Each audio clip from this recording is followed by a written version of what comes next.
এদেশের ইসলাম প্রিয় তাওহীদি জনতার কাছে ওলামায়ে কেরামের দাম আছে না নেই? পীর মাশায়েখদের দাম আছে না নেই? চরমনায়ের পীর আল্লামা সৈয়দ মুফতি রেজাউল করিম, মুফতি ফয়জুল করিম হাফিজাহুল্লাহ, এদের দাম আছে না নেই? আসতে বললেন, আছে না নেই?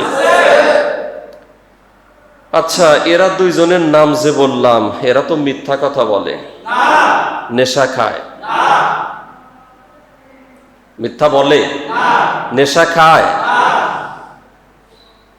কিন্তু তাদের নামে স্লোগান দিল একটা দলের লোকেরা, মিথ্যা বলে, নেশা খায়, পীর সাহেব চরমনাই।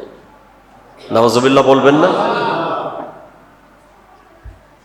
এই দেশের একটা পাগলেও বিশ্বাস করে না চরমনায়ের পীর নেশা খায়, মিথ্যা বলে, বিশ্বাস করে না। কিন্তু যে স্লোগান দিছে ওরা খায়, এটা বিশ্বাস হয় কি হয় না? মিথ্যা বলে, বিশ্বাস হয় কি না? প্রিয় পরিস্থিতি, কি বলবো, দুঃখের কথা। এরপরে এদেশের সবচাইতে মাজলুম একটা ইসলামী দল আছে, নাম আমি বললাম না, আপনারা বলেন। 11 জন নেতা জীবন দিয়েছে বিগত খুনি শেখ হাসিনার আমলে, ঠিক না? তারা নাম ধরে কারো বিরুদ্ধে বলে নাই, স্পষ্ট চাঁদাবাজ যারা শুধু চাঁদাবাজদের কথা বলেছে, খুনি যারা খুনিদের কথা বলেছে।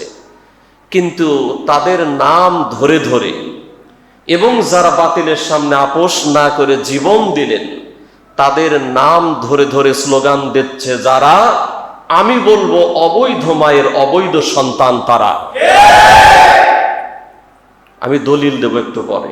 ইসলামের বিরুদ্ধে বৈধ সন্তান কথা বলে না, আলেম ওলামার বিরুদ্ধে বৈধ কোন সন্তান কথা বলে না, যেগুলো হারামজাদা, যেগুলার বাবার ঠিক নাই, ওইগুলো ইসলামের বিরুদ্ধে কথা বলে। কোন বৈধ সন্তান কখনো ইসলামের বিরুদ্ধে কথা বলে না।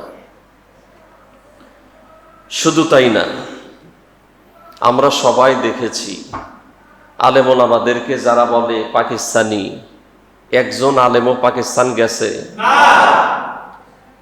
কিন্তু এই দেশের লোক তো লন্ডনে কেউ যায় নাই, মুসলেকা দিয়া যায় নাই। আর যারা একেবারে সকালবেলা উঠে ঘুমানোর আগ পর্যন্ত বলতো পাকিস্তানি রাজাকার, পাকিস্তানি রাজাকার, আমরা বলতাম যারা পাকিস্তানি রাজাকার বলে ওরা ভারতীয় রাজাকার। ওরা ভারত গেছে না যায় নাই?